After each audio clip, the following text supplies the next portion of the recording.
Good morning, everybody. Welcome to the first Cervello Live of 2023. We did a bunch of these in 2021 and loved interviewing some amazing people and sharing the insights with you on LinkedIn and on Facebook. A couple of things before we start. If you are watching live, I can see all the comments. So feel free to ask questions, comment, say hello, get involved and make sure that you're saying hello to us. I'm really pleased today to be joined by Lesley. Lesley, how are you? Good morning. I am really well, thank you very much. And I am so looking forward to this conversation. So am I. And thank you. And because this is the first Hello Live on a new piece of software we're trying out, I appreciate you being our guinea pig for the day. So appreciate that. Appreciate that that moving forward. How's your week gone so far? Yeah, really, really well. I've been abandoned by my husband. He's currently out in the Alps on business. So I'm Okay. being left to manage two teenagers by myself. So you can imagine my stress levels. Yeah, yeah. Well, hopefully this conversation will be calming. Let's hope so. First, before we have the conversation with Lesley, which I'm really excited to share with you, I want to just share some insights from some stuff that I've been doing at the minute. Russ, can you share the presentation for me? So we're going to be talking about talking to Lesley a little bit later on. However, I want to start with a bit of a book recommendation. Now, for those who know me well, they know that I love a book, and certainly there's certain books that give an amazing insight into life, some into business, but often there's a book that I read that just allows me to continue to evolve and develop my skills to help my clients. At Cervello, we're really proud of the work we do, helping clients achieve their financial goals so they can live their life, live the life they want. We firmly believe that money is a tool to live your life. And certainly, if we can find better ways to potentially empower our clients, we want to do that because we want to continue those really interesting conversations about how to live the life that you want with the money you've got. And the book that I read the other day, it's been around actually for about 20 years. It's a American guy called Mitch Anthony, and it's called The New Retirementality.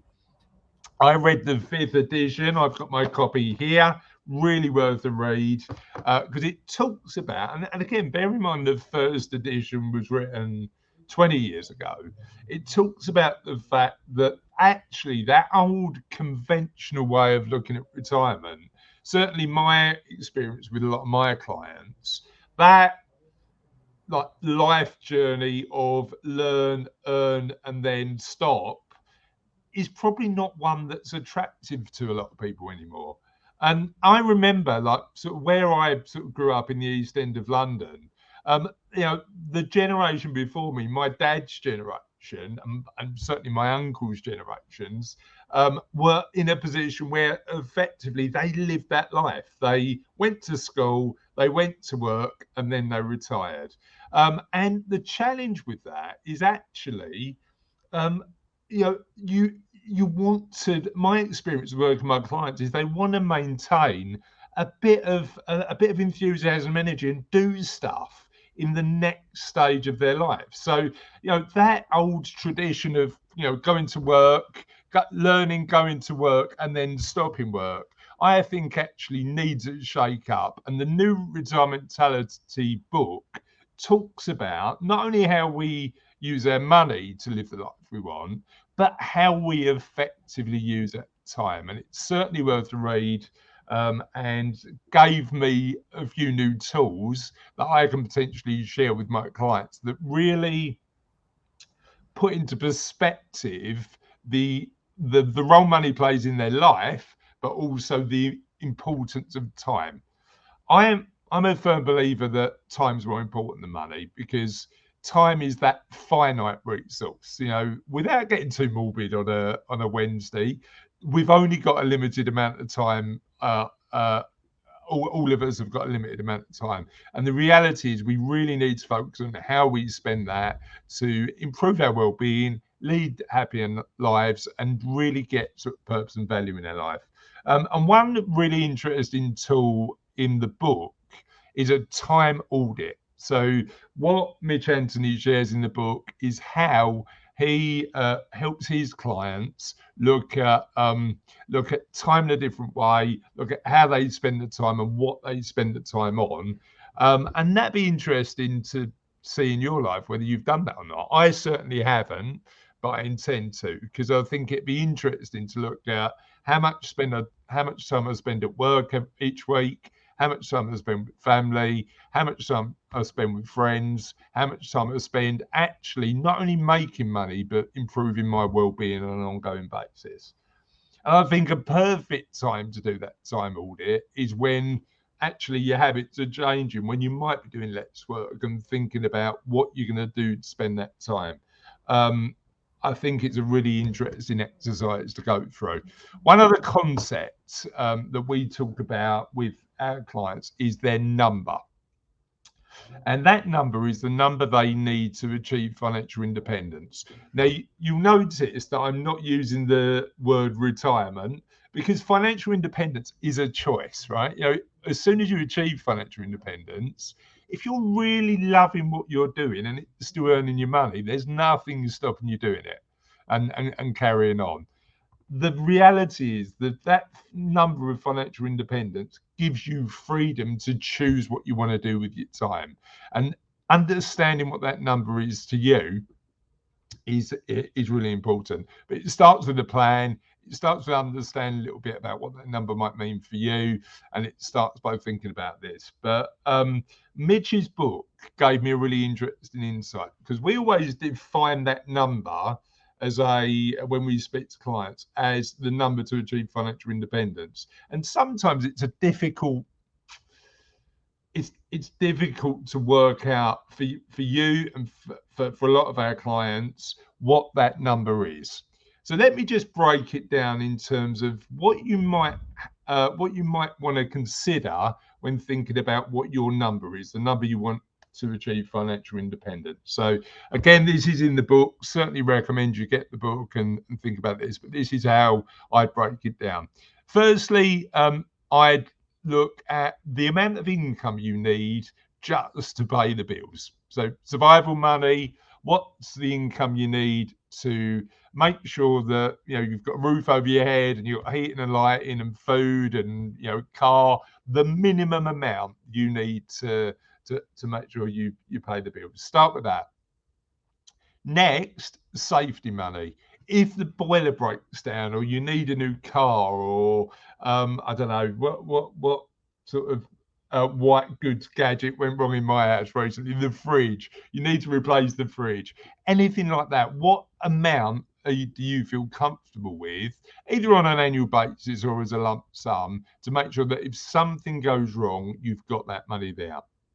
Now, clearly, when we change our work habits and we move from a period of time where we might be working more into a period where we might want some more fun, there might be travel plans, there might be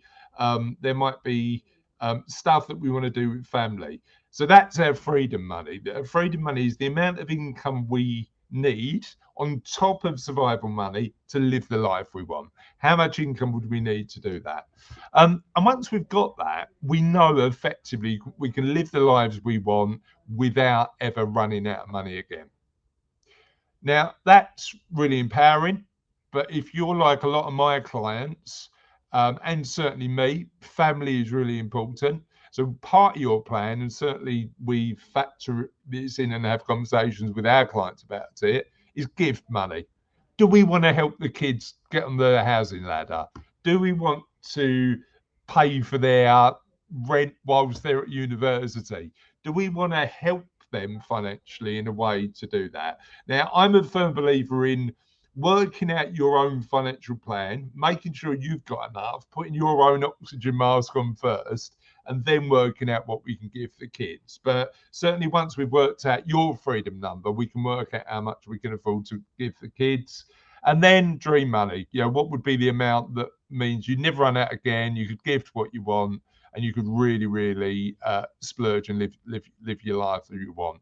So for people, if you're trying to work out what your number is, your number to financial independence, my recommendation and just as a thought exercise, build it block by block, because then it might be easier to make sure that you're in a position where you're able to work out what that is. Let's have a look at the bigger picture. And certainly when we're having conversations with clients recently, it's not only about the money. That retirement into whatever happens next in your life is quite a big one, isn't it? Because not only are we giving up something we've done for a long period of time, but we're also in a position where we're making other changes in our life.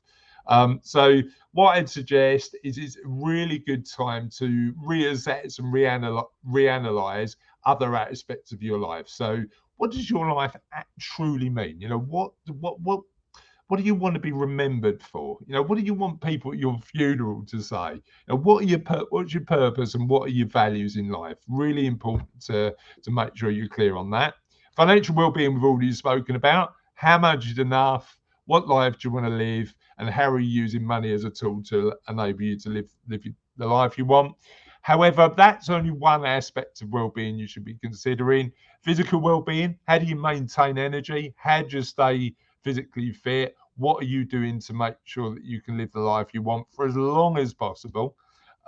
Emotional well-being. How are you making sure that you're comfortable in yourself, you've got well-being, and you're making sure you're comfortable? Intellectual well-being. So for a lot of us, work provides some of that intellectual engagement. So if you're not doing the job that you were doing before as much, what's filling that gap? Is it continued work in a certain aspect? Is it something in the community? A lot of my clients take on non-executive director roles or go into consulting, even though they don't need the money, go into consulting to fill that gap. I've got one client who writes. So he effectively decided that he wanted to finish the quite high pressured, labor intensive, time intensive job that he was doing, and now he writes and absolutely loves it, and he gets a lot of intellectual well-being from that. And then social well-being. What are you doing in your community? How are you connecting with friends? And how are you making sure that you do that? So I think, yes, make sure that you've got enough money, but don't neglect the fact that there's other aspects of our lives that we want to make sure we maintain higher well-being on. So that's my tips for today. Certainly pick up Mitch's book. It was insightful for me. Certainly build up those elements of, how much is enough to survive? How much is enough to cover any emergencies? How much is enough to thrive? How much is enough to gift? And then what's the dream number? And then with your financial planner, they'll build cash flow plans that effectively see what's achievable and what we need to do to achieve those goals. Next year, probably, actually, I'm working on the book now. There will be a book that I'm publishing called What Happens Next. That's all about what I've learned from the decades of doing this job through supporting and helping clients through that transition. It's quite an intimidating project, but I'm enjoying writing it. And if you'd like to, I'd love for you to pick up my previous book, The Kindness Project. 100% of the proceeds from The Kindness Project go to an amazing charity, St. Francis Hospice. And The Kindness Project is all about my journey for the last 5 years of hosting a podcast with my daughter, where we share stories of people doing amazing things in the world. So I'd love for you to listen to the podcast, buy the book, and help me raise some money for charity in the journey. So we've talked about achieving financial independence. We've talked about overall well-being, but if you're on that journey, one of the things you might need is the right money mindset. And I'm really pleased that Lesley's joined us today to talk a lot more about that and share her insights of working with clients and the amazing people she's interviewed on her podcast throughout the last 100+ episodes now. Lesley, how does that feel?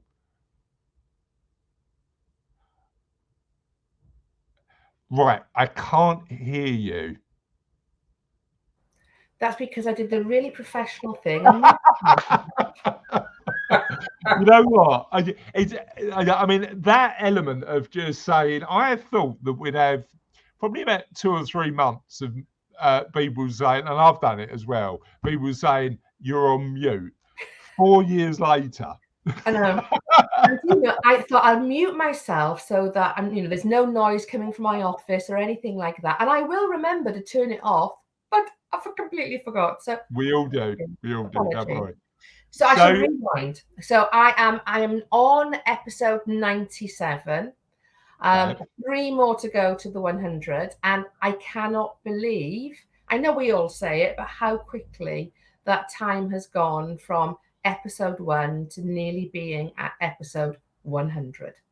It's amazing, isn't it? You know, we've been recording the Kindness Project now for nearly 5 years. So we're sort of episode 200 odd, 280 odd. And the way, when I look at it, I think that is like days of content, right? You know, that's like sort of just, you know, a lot in there. But I think even though we've shared, you know, some really amazing interviews with our audience, I always learn a lot. Yeah. And I think that's one of the benefits of having platforms like this and platforms like the podcast, because it allows you to be curious about people. Yes. And have a reason to invite them on to ask loads of questions. So thank you for doing that. I really appreciate you coming on Cervello Live. Absolutely. And I love doing exactly what you do, talking about money, because we don't talk about money enough. And the more we talk about it, the more we encourage our audience, our clients to get comfortable talking about it. And when you get comfortable, you get confident and you ask more questions. Well, it's removing the stigma, isn't it? Yeah. You know, I always say that one of the things that I'd never take for granted, and it doesn't matter how much money somebody's got, bizarrely, but there's still that element where they sit in front of me and there's a trust that we need to build, because it's not a natural conversation to have. No.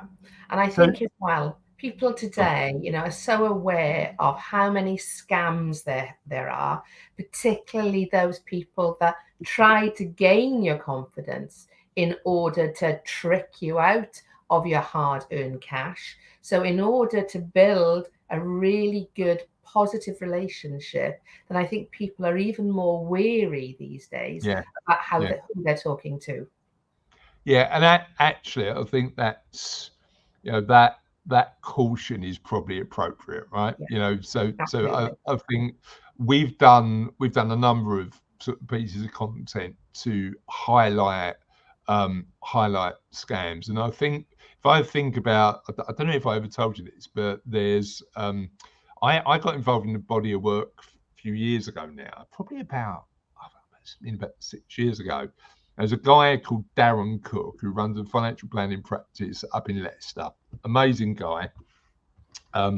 He called me and said, I'd like you to be one of my 5 sponsors, because at the time, cold calling about your pension wasn't against the law. So you could receive a cold call about your pension, and actually that was allowed by law. And he had a client who a friend of a client who got scammed by one of these schools, and he said, look, as professional financial planners who are in it, and that most financial planners I know are in it to help people, in the profession to help people. He said to me, look, I think we need to do something about this. So I didn't do any of the work. I promoted it a bit, co-sponsored the petition that he put up to Parliament. And then that grew and grew and grew. Martin Lewis got involved and other people got involved. And in the end, and it took, there was this little thing in the middle called Brexit that got in the way. But in the end, that became law. So effectively now, phoning somebody about your pension on a cold call, somebody you don't know, is now illegal. And what we try and do is promote the fact that actually, if you get a call out of the blue about your pension, put the phone down, because that's now illegal. Now, interesting that that's now been extended, Lesley, and they extended it recently so that applies to any investment.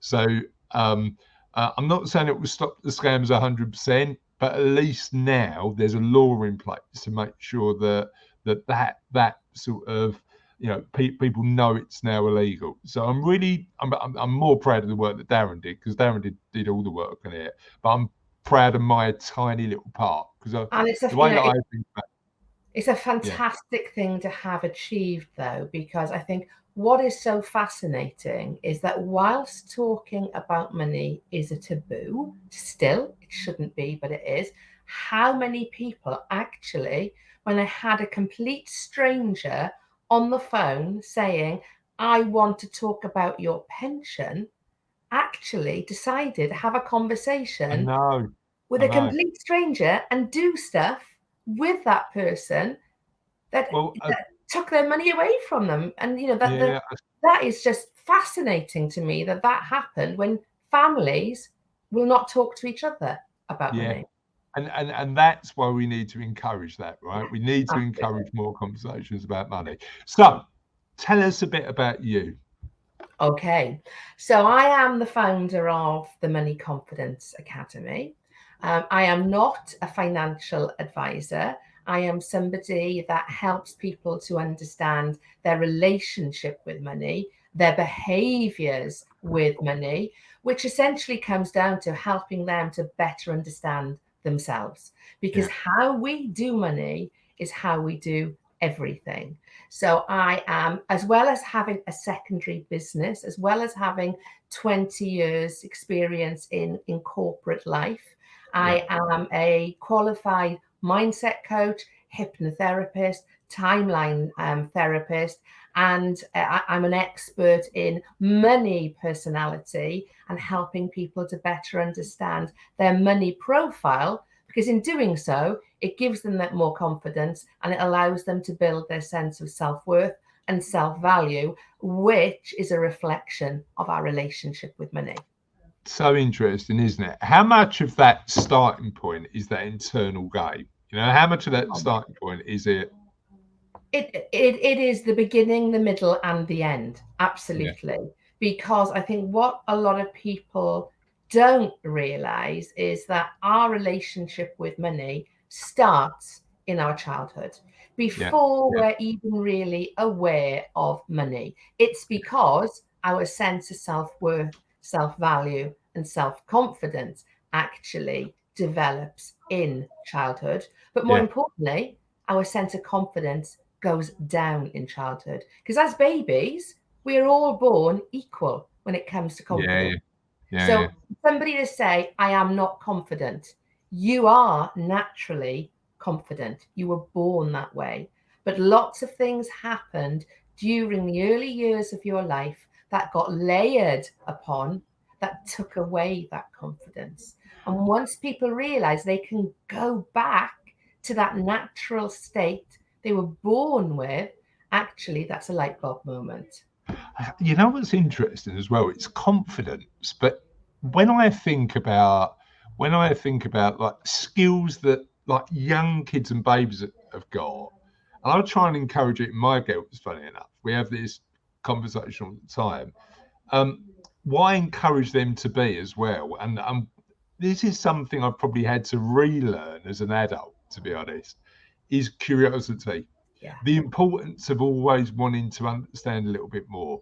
And I think we're told when we're adults,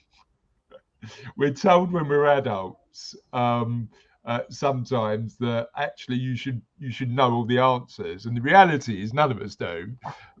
But I think what I try to encourage my kids to do is go, well, just understand, just learn a bit more, and always be on that sort of cycle going, what do I need to know? How do I do this? And it's that curious. But as you say, as babies, we're infinitely curious, aren't we? Absolutely infinitely curious, and we want to copy.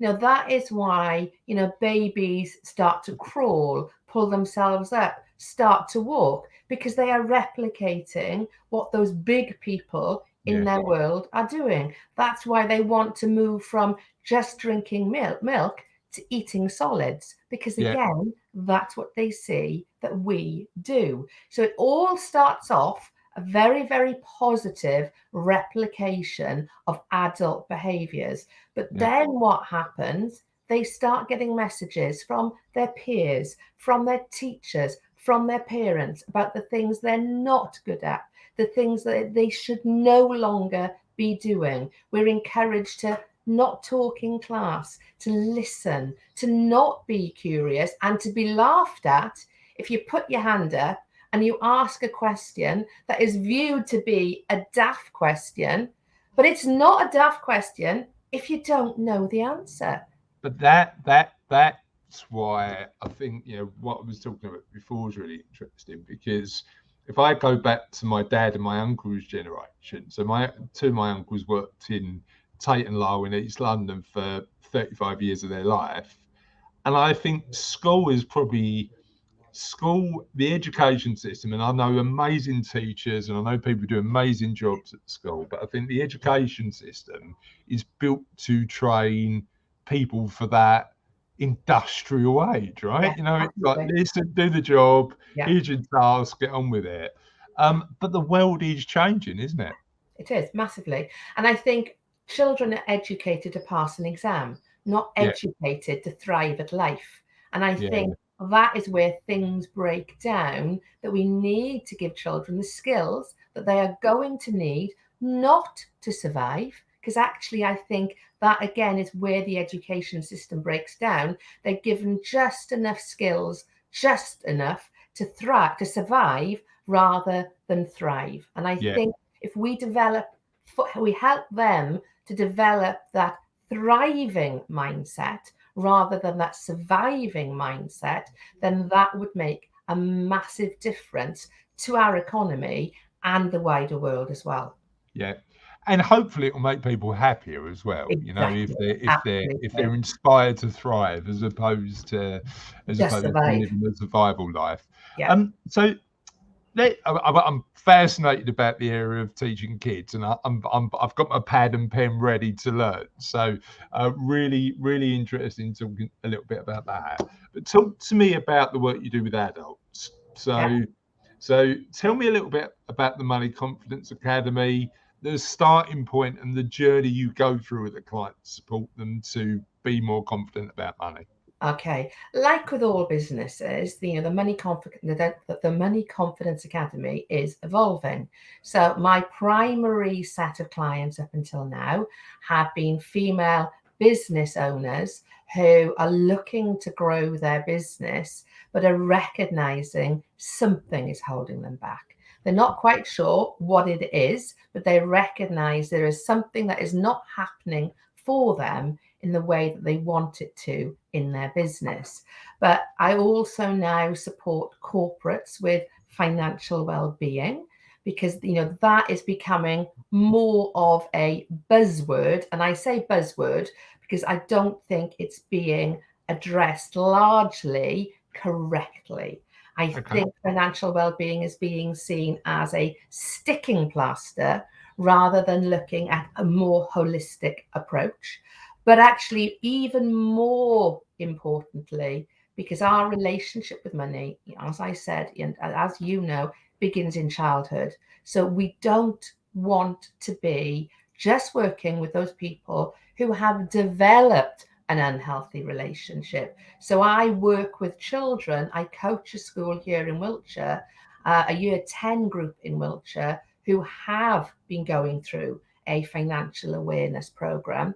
And I have developed an online self-paced program that allows teenagers to really focus on the elements of personal finance that they need to be confident about, but also tying it in with mindset as well. Because the two, I believe, really, really do need to be linked together to be really effective.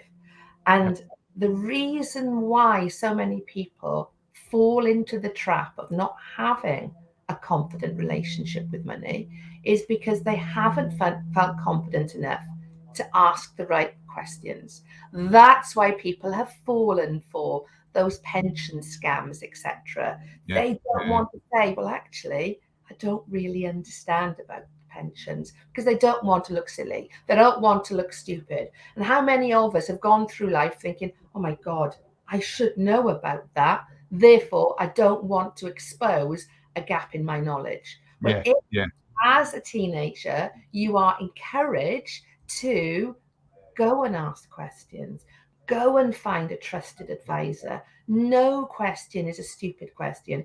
Go and do your research. Then that empowers you for life. It's really interesting. I had a client call yesterday, client I've worked with for 3 and a bit years now.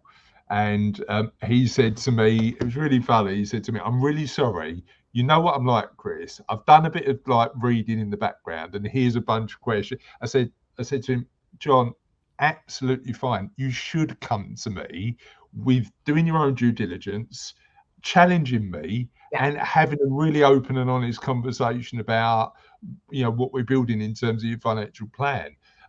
Because I like working with people who are informed and are taking an interest in, because that means they're taking an interest in their financial future, and that's what I want. That's what we do this for. It's to help people live the lives they want. So yeah, that curiosity and that desire to want to learn more, and that willingness, as you say, to admit mistakes. I wrote about this in the Kindness Project book. I think, being kind to ourselves and admitting mistakes and just going, okay, well, it's not the end of the world and let's move on, is such an important skill in life, and one I sort of try and teach the kids. A few things that you mentioned that I want to flag. So I want to look at the sort of 3 areas that you focus on for the business owners that you work with. Yeah. What's the biggest gap? Because I'd imagine it's how they price their services, right? Well, pricing is definitely a big one, but also visibility and putting boundaries in place, because this is where that sense of, questionable self-worth, self-value comes in. Because when it comes to building a business, particularly post-pandemic, where so many businesses are now online, if you are not really visible in your business, if you are not showing up online on a frequent basis, all you're doing is leaving a big gap wide open for your competitors to be doing that instead of you. Boundaries around money, being able to say no to a client who turns up half an hour late for a call, or doesn't cancel, a meeting with plenty of notice, doesn't pay you on time, expects you to respond to messages over a weekend. All of that is feeding into your sense of well-being, your sense of financial well-being. Also, behaviors around using money to self-medicate. So, not feeling good about themselves. So going out and buying something to feel better, having that initial endorphin hit, then getting home and thinking, why did I use my credit card to make that purchase? I've already got 10 pairs of black shoes. Why have I bought another pair? So that sense of buyer's remorse setting in. So pricing is one of the things, but actually, when you think about your behaviors with money, there are so many other symptoms that come out or can cause other symptoms to come out. That makes perfect sense. And actually, that element of saying, just because a client pays you, you are not, that you need to make sure that the expectations of when they expect you are clear and fair for both. Absolutely. Because my experience is that some business owners are just not clear on those lines, and that can often mean that, running a business then feels a bit more like a job, and we don't And run a that's business to exactly do it. that. And I think that is the thing to be aware of. And why are they not putting effective boundaries in place? Because they're concerned about losing that client. Why are they concerned about losing that client? Because they're not going to get paid. So that is directly linked to their money mindset, their relationship with money. But that client is never going to value them until they value themselves. And it's having the confidence to say that this isn't working for me, it's not right, and that actually the money element is that. What's really interesting? There's a really good book called Happy Money by a lady called Elizabeth Dunn. I love this book. I mention it all the time, and it's actually about spending money to improve happiness. So how do you spend?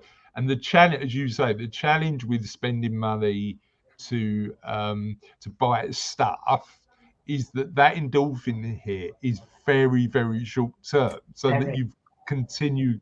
And what I mean, the book's full of amazing tips, but one of them is spending money for experiences and memories is actually a triple win, because like if you book a trip with your family, you get the element of anticipation to make you happy. Then you get the memory of going on the trip or doing what you need to, and then you get the memories after.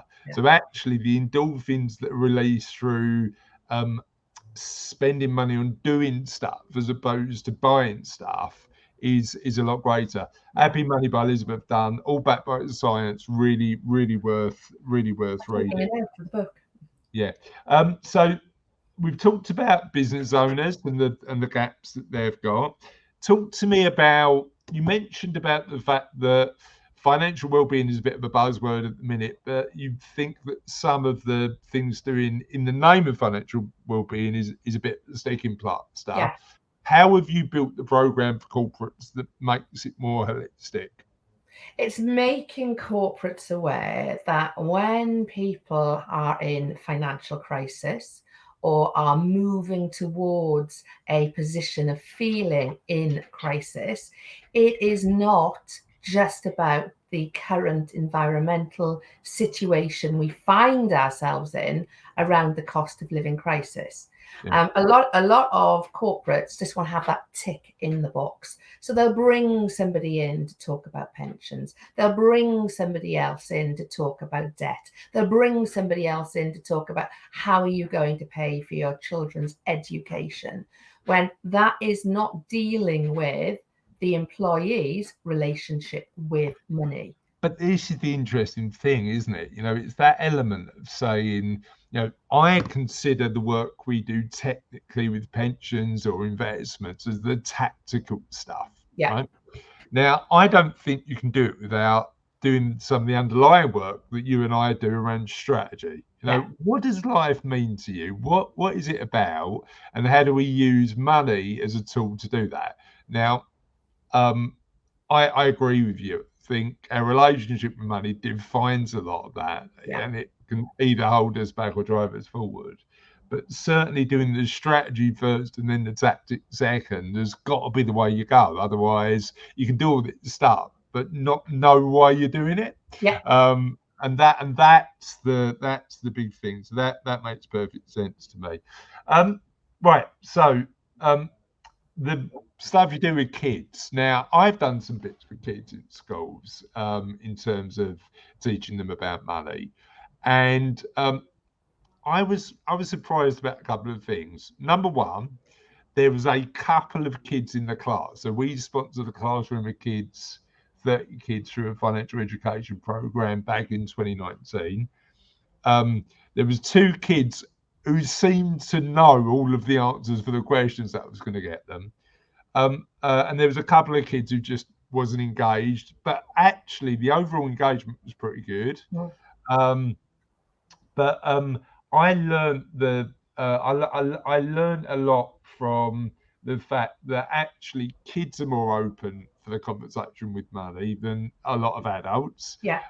But their perception of what success looks like with money is defined by the relationship with social media. Do you find that when you work with kids? Definitely social media has a lot to do with regards to the divide around and this is why mindset, I believe, is so important, because some children will look at those so-called social media influencers and the luxury life they're purporting to be leading and going, I want to have that yacht. I want to have that lifestyle. That is a good thing to a certain extent because they believe it is possible for them. It's aspirational, isn't it? Exactly. Yeah. The route getting there sometimes is not clearly, understood in terms of what they need to do. Messing around in the back of the classroom is not necessarily going to lead to a life of financial freedom.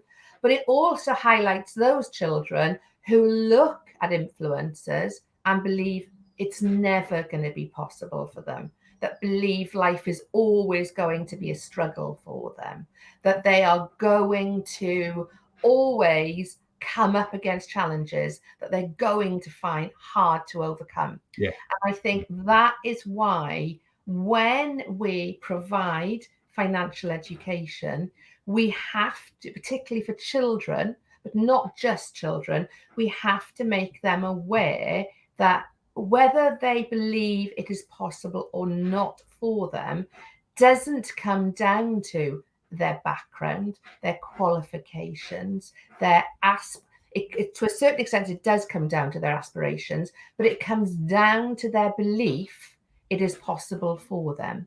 Because when you believe something is possible for you, then you will find a route to actually work out how to do it. Talk to me a bit about resilience, right? This is one that's probably I find it fascinating because, as you know, certainly in our 12 years of running Cervello and sort of throughout my life, there's been periods where that route to success is never, whatever success is for you, is never a straight line, is it? No. So how do we teach kids about resilience, financial or otherwise, in your opinion? I think it's realizing that there is always going to be challenges along the way, but challenges are opportunities to move you forward. It's actually how you deal with that challenge. I think because of social media to a certain extent, some people can have a belief it's going to be really easy for me to be able to have a millionaire lifestyle. All I need to do is to get 1 million people following me, get a few sponsors, go to a few nice places, and that's it. That's job done. And then when they hit that first hurdle of realizing it's not easy to get 1 million followers, for example, then they will stop because actually their sense of self-confidence, self-worth, self-value is completely knocked. Because up until that point, they have been cushioned from the reality of life, because there isn't anybody who hasn't come up against a hurdle. It's not the hurdles we need to be scared about. It's actually how we handle those hurdles, and having that resilience has got to be something we instill in our children by not being afraid for them to experience some discomfort. So pocket money, for example, if they decide to go out and splurge their monthly pocket money on, day 2 of the month, actually sit back as a parent and let them go, oh my goodness, I've got nothing else left for the rest of the month.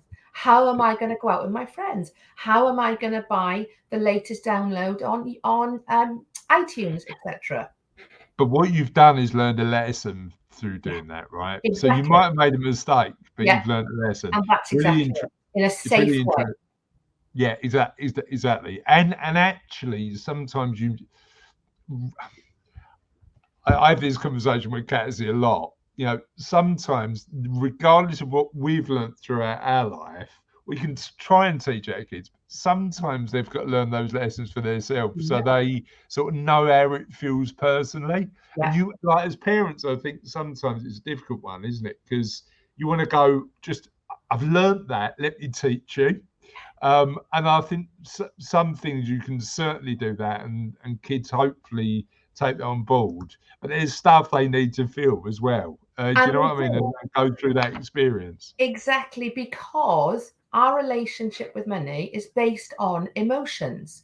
And the only way you can regulate your emotions is by feeling those emotions and then working out where do I need and when do I need to turn down the regulator? When do I need to turn up the regulator? And unless we allow and give our children the space to make those mistakes, all we're doing is delaying when they will make those mistakes and the size of those mistakes. Yeah, no, I agree. Really interesting. One of my, and again, you know, this feels less like Cervello Live and more like Library Club with Chris Dames, because I'm going to mention another book that I love. So I should have been doing this from my home office, because I've got a big bookshelf in my home office. But the other book that I really love, and I read it every day last year. So it's a book called The Daily Stoic. Oh, I've heard of it. Ryan Holiday, and it just gives you a tip for the day. Now, I'm a massive advocate for the Stoic philosophy and the lessons that the Romans and Greeks 2,000 years ago actually can teach us today. And interestingly, I got a guy that we do some work with, a guy called Mark Eccles, who's a business coach, onto this book. So, Mark, you've got to read this book. It's amazing. And he, funny enough, he sent me. So I read it last year. I think I actually probably need to pick it up again and read it this year.